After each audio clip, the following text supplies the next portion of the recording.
श्रीमद् भागवत कथा सांगरसर में राम बाबू जी जो कथावाचक थे, एक बहुत ही रोमांचक यानी कथा सुनने से वो जो शंकर भगवान थे वो अमर हो गए। लेकिन पार्वती ने कथा नहीं सुनी थी।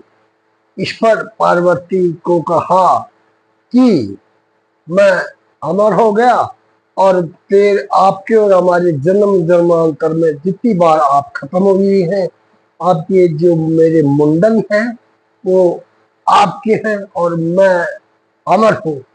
मैंने अमर कथा सुन रखी है, आपने नहीं सुनी। ऐसी रोमांचक कथा उन्होंने कही। देखिए इसका एक दृश्य, इस जो कि हमारे नंद भाई दास जी भरतरी धाम पर है, क्या ये दूसरे दिन का आप देखे दृश्य किस प्रकार से लोगों का मन मोह है। आज तक आपने एक भी बात नहीं बताई। पार्वती तुमने पूछा ही नहीं। अरे मैंने नहीं पूछा हो तो आप बता देते। इसका मतलब ये है पार्वती ने कहा कि तुम मेरे से कोई प्रेम नहीं करते हो, सब नाटक करते हो। हाँ, मेरे से कोई प्रेम नहीं है आपका। भले पार्वती मैं तुम्हें कितना प्रेम करता हूं ये तुम नहीं जानते। कैसे करते हो? अरे जितनी बार तुमने इस संसार में अवतार लिया है उतने अवतारों के ये मुंड तुम्हारे हैं। अरे राम, मैं इतनी बार मर गई, इतनी बार जिंदा हो गई और आप भले मैं तो जब तक जन्म लिया है तब से तब यही हूं। ये क्या चक्कर? ये भी उल्टी बात और हो गई। पहली बात तो ये कि आपने मेरे को बताया नहीं कि ये मुंडों की माला किसकी। अब आप बताओ कि आप क्यों नहीं मरे, मैं क्यों मरती हूँ? अरे पार्वती मैंने अमर कथा सुन रखी है। तो बोलो, अब तो आपसे लड़ाई बिल्कुल पक्की हो गई। पहले तो आपने ये नहीं बताया कि मुंडों की माला किसकी है। दूसरी बात, आप अमर कथा मेरे को सुना देते तो मैं काहे को मरती। जब आप अमर हो गए तो मैं भी अमर हो जाती। अब तो मेरे को अमर कथा सुनाओ, नहीं तो बस अपना एक दूसरे से संबंध विच्छेद हो गया। भोलेनाथ ने कहा अच्छा कोई बात नहीं है, अब चलो यहां तो देखो कोई कथा किसी को सुनाएंगे नहीं। चलते हैं अमरनाथ की गुफा में, चलते हैं जहां कोई नहीं हो। अपने साथ में जो जो गए उनको सबको छोड़ा, केवल शिव और पार्वती अमरनाथ की गुफा में गए। वहां कोई नहीं था। अब वहां कौन था? राधा रानी का भेजा हुआ वो है सुखदेव जी महाराज, अंडे के रूप में विराजमान है।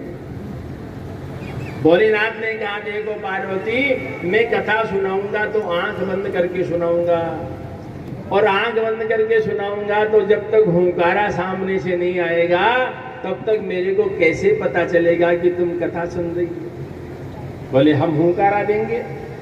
तो मैया बाबा भोलेनाथ कथा सुना रहे हैं, पार्वती मैया कथा सुन रही हैं और सुखदेव जी भी सुन रहे हैं। पहले ही दिन कथा शुरू होते ही वह अंडा फूट गया। सुखदेव जी महाराज उसमें प्रकट हो गए। न बाबा भोलेनाथ को पता, न पार्वती मैया को पता।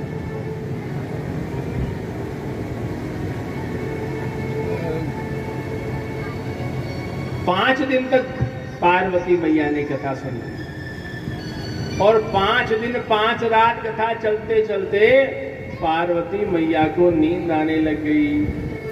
नींद आने लग गई तो हुंकारा देना बंद हो गया। सुखदेव जी ने देखा अरे यदि हुंकारा बंद हो गया तो कथा यहीं बंद हो जाएगी। इसलिए सुखदेव जी महाराज ने पार्वती मैया की वाणी में हुंकारा देना शुरू कर दिया। 7 दिन तक कथा चली और 7 दिन की कथा पूरी होने के बाद में बाबा भोलेनाथ ने जोर से कहा बोले राधा सर्वेश्वर भगवान की। और जैसे ही जोर से जयकारा लगाया भोलेनाथ ने, पार्वती जी मैया की नींद खुल गई। मैया ने कहा कि महाराज वो कथा सुना रहे थे, क्या वो कथा तो पूरी हो गई? बोले महाराज मैंने तो यहां तक कथा सुनी थी, तो फिर हुंकारा कौन बन रहा था? हा? देखा तो महाराज वो सुखदेव जी के पंख उग गए, फड़फड़ाट हो गया स्वरूप, और भगवान भोलेनाथ त्रिशूल लेकर के मारने के लिए दौड़े हैं, और सुखदेव जी महाराज वहां से उड़ना चालू किया। कैलाश पर्वत होते हुए बद्रीनाथ के आश्रम की ओर आते हैं, और बद्रीनाथ में आपने देखा होगा कौन कौन गया बद्रीनाथ? एक ही, और कोई कौन गया? बताइए। दो। बद्रीनाथ आप गए हो तो बद्रीनाथ में एक हमारी भारत की सीमा की आखिरी गांव है माणा गांव। माणा गांव के पास में व्यास जी की गुफा है, गणेश जी की गुफा है, और सरस्वती नदी वहां से निकल रही है, भीम पुल है वहां। तो व्यास जी महाराज और व्यास जी महाराज की पत्नी वहां रह रहे हैं, और व्यास जी महाराज की पत्नी को जोर से उबासा आया, और उबासा आते ही उन्होंने मुंह फाड़ा। सुखदेव जी अंदर चले गए। सुखदेव जी अंदर चले गए पेट में, और व्यास जी महाराज को भोलेनाथ ने पूछा कि अभी यहाँ अपने तोते को देखा? बोले महाराज क्या बात हुई, बात तो बताओ। अरे उसने अमर कथा सुन ली है, और मैं उसको मारने के लिए दौड़ रहा हूँ, अमर कथा सुन लिया तो अमर हो गया।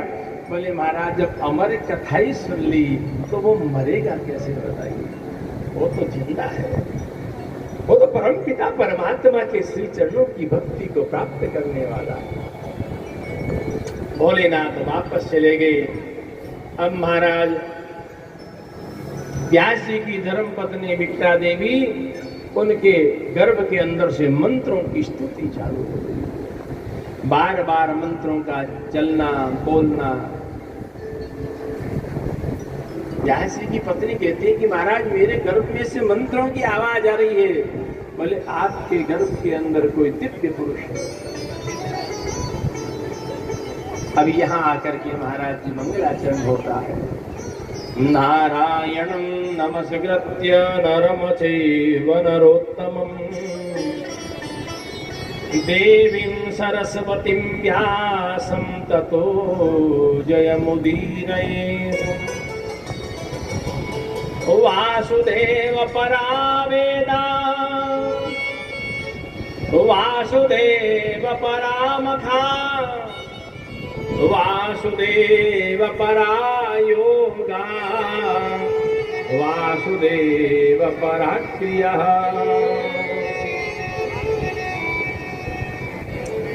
व्यास जी की धर्मपत्नी के गर्भ के अंदर सुखदेव जी महाराज चल रहे। सुखदेव जी ने कहा था ना राधे रानी को कि मेरे को माया नहीं पकड़े, तो आज माया से व्यास जी कह रहे पुत्र आजा, बाहर आजा, पुत्र बाहर आजा, लेकिन वो कहते हैं कि मैं बाहर नहीं आऊंगा क्योंकि मेरे को माया व्याप्त कर लेगी, माया पकड़ लेगी। लेकिन हमारे ठाकुर जी क्या कहते हैं? माया को सब कोई भजे पर माधव भजे न कोई। जो कदापि माधव भजे तो माया चेरी हो। हम गृहस्थी हैं, हम केवल माया को गृहस्थते हैं। माया को सब कोई भजे पर माधव भजे न कोई, और जो कदापि माधव भजे तो माया चेरी हो। अब माया को क्यों नहीं छोड़ पाते हम? कंचन तजना सहज है, कंचन तजना सहज है, सहज प्रिया को नेह, और मान बढ़ाई ईर्ष्या दुर्लभ तजनांगे। मान बड़ाई ईर्ष्या को त्याग नहीं पाते तो माया को त्याग नहीं पाते। भगवान श्री कृष्ण के चरणों में प्रीति करना ही धर्म है। शौनक जी महाराज ने प्रश्न पूछा था, धर्म क्या है? तो भगवान श्री कृष्ण के चरणों में जिसके प्रीति हो गई, वह संसार के अंदर उसको धर्म प्राप्त हो गया। हर मंदिर में जाएं तो कौन से देवता की पूजा करें, कौन से की नहीं करें, किस देवता की, लोग बात कोई भोम्या जी की, कोई तेजा जी की, कोई भर्तृ बाबा की, कोई राम जी की, कोई कृष्ण जी की, अलग अलग देवताओं को मानते हैं। लेकिन हमारे शास्त्र में क्या कहा है? सर्वदेव नमस्कारं केशवं प्रतिगच्छति। किसी भी देवता को प्रणाम करो। सारे देवताओं को प्रणाम किया हुआ केशवम प्रतिगच्छति, भगवान नारायण के श्री चरणों में आपका प्रणाम पहुंच जाता है। और जब हम भगवान को खोजने जाते हैं, भगवान मिले नहीं, और भगवान मिल गए तो फिर किसी को अपना पता नहीं। आपने देखा होगा कई साधु संत ऐसे हैं, कई तो मायावी हैं, कई साधु संत ऐसे हैं जिनको केवल भगवान के भजन से मतलब और कोई मतलब नहीं। खोजा सकल जहान में, पाया पता तेरा नहीं। खोजा सकल जहान में, पाया पता तेरा नहीं। और जब पता तेरा चला तो अब पता मेरा नहीं। अपने आप को भूल जाते हैं भगवान का भजन करने वाले। केवल भगवान के श्री चरणों में प्रीति हो जाती है। भगवान अमन गीता में कहते हैं, अनन्यास चिंतयन्तो माम ये जना पर्युपासते तेषां नित्याभियुक्तानां योगक्षेमं वहाम्यहम्। हे अर्जुन, जो अनन्य भाव से मेरी भक्ति करता है, तेषां, उन लोगों की, नित्याभियुक्तानां, दिन प्रतिदिन सारी व्यवस्था मैं संभाल लेता हूं। कैसे संभाल लेता हूं?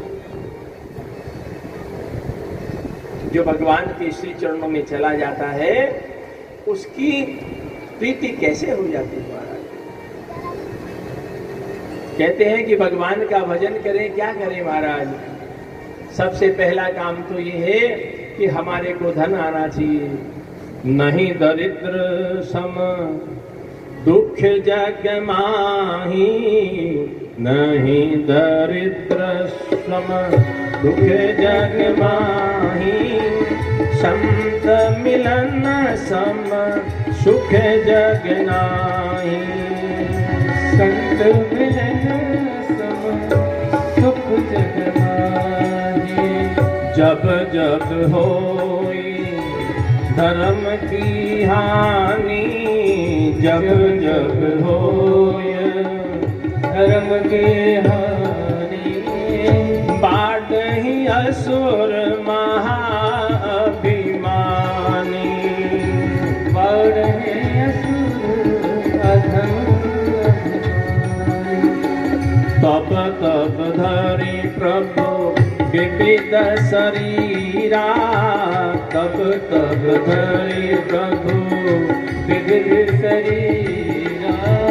हरहि कृपा निधि सज्जन पीरा, हरहि कृपा निधि सज्जन पीरा। भगवान का भजन यदि आपके मन में ये विचार कर लिया कि परमात्मा है और परमात्मा का भजन कर रहे हैं, हमारे धन्ना भगत का क्या बताएं। धन्ना भगत ने भगवान के भजन करने के लिए केवल राम राम का बीज बोया था। और ऐसी खुशहाल फसल हुई कि पूछो मत। कौन जाने